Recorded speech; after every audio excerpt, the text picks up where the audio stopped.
Often when we think about why empath feels tired, we picture energy vampires sucking away our energy.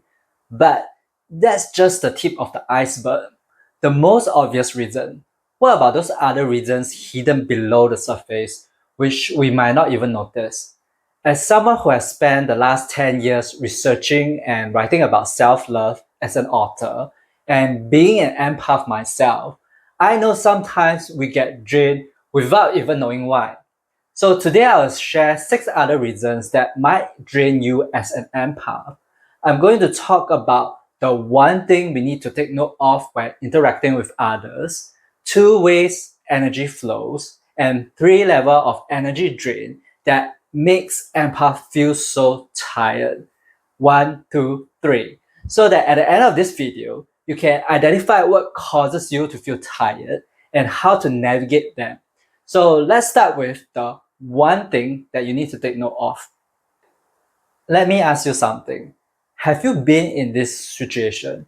When you hang out with a positive person, you might start feeling joyful and happy. On the flip side, when you spend time with someone negative, you might start feeling tired and or down. That's because every time you interact with someone, there's an energy exchange, whether is it positive or negative. And this doesn't just apply to empath. Everyone experiences this, including energy vampire. But if this is so, why are energy vampires attracted to empath and not other positive people? Why don't they just go to the most positive people and suck their energy? We often assume that when people drain our energy, we will feel more tired and they will feel more energetic. But this energy exchange isn't like math. It's not like you're at a positive vibration of 8 out of 10 and they are at a negative 2, and you give 3 bars of your energy to them and they receive 3 bars of energy. So both of you end up at an energy level of 5. Instead, it's more like this: you are at a positive 8 out of 10 and they are at a negative 2. The person that is the least grounded in their own energy gives in and get affected by the other person. So it can end up with both party at 8 out of 10. The other party might feel uplifted by you, or both people at 2 out of 10 and you feel drained by them.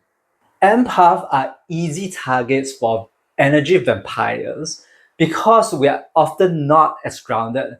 We're so eager to help and empathize with others that we tune in too much to their energy too quickly and forget our own. When an energy vampire meets a grounded positive person, there isn't much of an energy exchange because both parties are fixated on their belief and views. The positive person isn't reacting to the energy vampire. I can't believe my boss will do that to me again. This work sucks. Everything is against me. Oh, your work sucks? Okay. I'm having a great life. No one is budging, no one is giving up on their energy, so they end up going separate ways. So the one thing that empaths need to pay attention to when interacting with others is staying grounded in our own energy. In this way, we don't get easily influenced by other people's energy and risk being drained. So what are the 2 ways energy flows? First, energy moves from outside to the inside. This is what I like to call the input.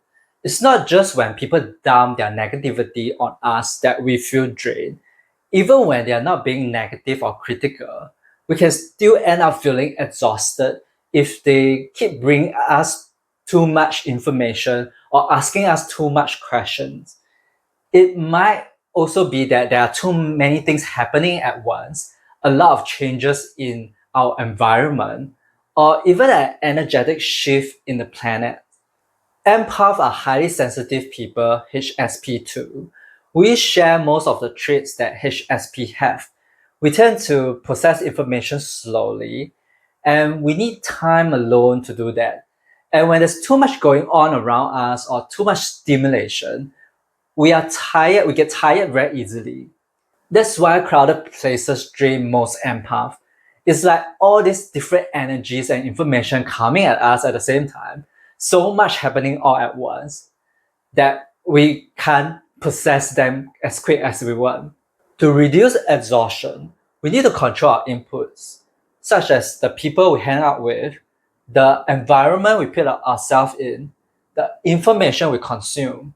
Sometimes, even the food we eat can affect our well being and energy level. But that's not all. Energy flows both ways. Often, it's not just that energy is coming at us, our energy is also going towards others. And we might not notice this. For instance, when we resent someone for bringing their negativity to us, we are also sending them our resentment energy. This outflow of energy exhausts us because we are constantly giving them our attention. But it's not just about resentment. Here's another example. Recently, my mom's old schoolmate started calling her quite often, and I got a very bad vibe from this guy. He hasn't contacted my mom in years, and suddenly he's ringing her up a few times a week. So I was a bit on high alert. Plus, my mom sounded rather annoyed, but she wouldn't set proper boundary with him. The calls went something like this. Why do you keep calling me? I have something to do. I have a lot of things to do. Hang out now. Ah. If you don't hang out now, I'll block you. Yet, she never hang out on the phone. She would still be on the phone with him for almost an hour. And it drove me crazy. I was in the room hearing all this. You could say that my mom's irritation was flowing towards me. I absorbed the irritation she was feeling at the time. But really, I was also directing my attention to her. After my dad passed away, I felt more responsible for protecting her. When she didn't set her boundaries because she didn't want to be rude to her schoolmate, that frustrated me a lot. I was like, why doesn't she just hang up the phone? I was more irritated than she was. And if we take a closer look on this, there are actually two layers of irritation. One is matching my mom's energy, and the other layer is not being able to control her action. I can't stop the guy from calling her. I also cannot force my mom to establish boundaries. Eventually, when I let go of the idea that it's my job to protect her and accepted that I can't control her life, I know that she has to deal with the consequences of her own action. I felt less drained and more at peace. So, apart from resentment, whenever we worry about someone trying to fix their problems or help them make decisions, or even like take on their responsibility, we are crossing the boundary. Our energy is flowing to them. And this is just one person I'm talking about. What if there are two, three, and many other people, or even the world that you're concerned about? Soon you'll spread yourself very thin, and that's something we might not even realize that is draining us. Now let's dive into the three layers of energy drain. First up, we have the physical layer. Honestly, whoever my mom's chatting with isn't my business. The reason it bugged me so much was because I kept hearing her annoyed tone. You know, that tone that I. The way she talked to that guy was just so jarring in my ears. I don't know about you, but when noise mixed with emotional undertone, that really bothers me. Like you think about crying babies or people complaining or rowdy school kids, even when a dialogue from the TV, like during arguments or conflict, especially when I'm not watching the show, can be very unbearable. It's so exhausting and piercing to my sensitive ears. There are a few ways we can dodge this or set some boundaries. Like we can close the door, we can put on some headphone and play some nice soothing music, or we can simply let the other person know.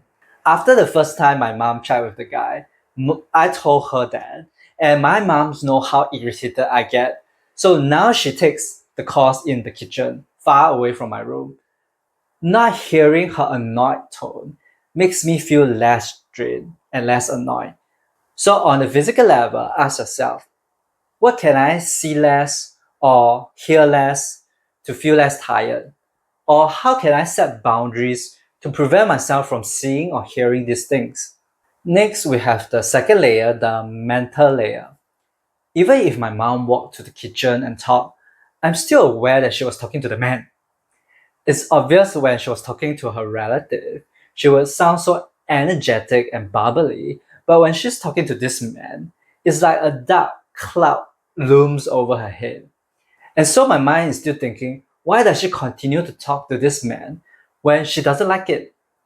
When this happens, my mind starts churning all this negativity. My mind is like, she doesn't know how to set boundaries. She's bringing all this harm to the family. I don't feel safe in this family. I have to leave this family. She always been like this since I was young. My mind started exaggerating and started churning more thoughts and evidence on how she used to be like this, and it occupies my mental space. My attention is flowing to my mom and her lack of boundaries, and my mental space is hijacked. And this can be mentally draining over time. With her speaking in the kitchen is not enough. I myself need to let go of my mind's obsession to help her solve her problems and not interpret this situation any further. The more I interpret, the more I'm going to develop negative feeling towards my mom and to my siblings who aren't helping me with this. So you will always want to check your mind and see who is taking up mental space there without paying any rent, be it negative news, people and their problems. It's time to invite them out of your mental space and clean out the closet. The third layer is the energetic layer. It is a bit tricky to see, but picture this. When someone gets close to you like this, how do that make you feel? It feels uncomfortable, right? We all have this aura and energetic space around us. Even if you're not into spirituality, when someone gets inside your space, it feels like they're invading your personal space. Usually, we only let our intimate partners into this space. For everyone else, we keep some distance. Normally, our aura extends about an arm's length from your body. If you're talking to someone, this is the comfortable distance. If I get any closer, it will be like a bit super uncomfortable, right? So here you are with your energetic space, and the other person is over here with theirs. There's no overlap between the auras. You might notice that they are feeling sad or angry, but there is enough distance to keep their energy from affecting you too quickly. The thing is, however, empaths often have their energetic space wide open like this. That's why people are always seems to be in our space. That's why their problems and emotion can feel like ours. That's because they're literally in our space and we notice that. And when we become mentally invested in their life and problems, they come closer because they feel that we are interested in their problems. The good thing about energetic space is it's flexible unlike our physical body. You can expand and contract this space as you wish. So in my case, even though I'm in my room all the time and my mom is in the kitchen, I still feel somewhat drained because her vibration is still inside my energetic field. Ever since my dad passed away, I feel a bit more hyper vigilant. My dad used to be the one in the living room picking out all the phone calls, getting the clothes in when it's raining, opening the door when the bell rings. He was always there doing the things for us. But ever since he passed on, there seems to be a void, like no one is responsible for this task. So unknowingly, my auric field has expanded to include all parts of the house. So even though I was working in front of my computer, a part of me is still paying attention to the other parts of my house. Whereas in the past, I could just be in my room, shut the door, and just do my own things without having to worry about these nitty gritty things. So after this incident with my mom, I realized that I needed to pull back my energy closer to my body like I used to. If it rains, then let it rain. Like it doesn't matter if the clothes are a bit wet or if there's a door knock, or just let the other person wait. If not, I will always feel that people are in my space, and that will cause me to feel constantly exhausted and irritated. If you're feeling exhausted, sleeping is a very healing way to recover. But here are 11 more tips on self care for an exhausted empath like you.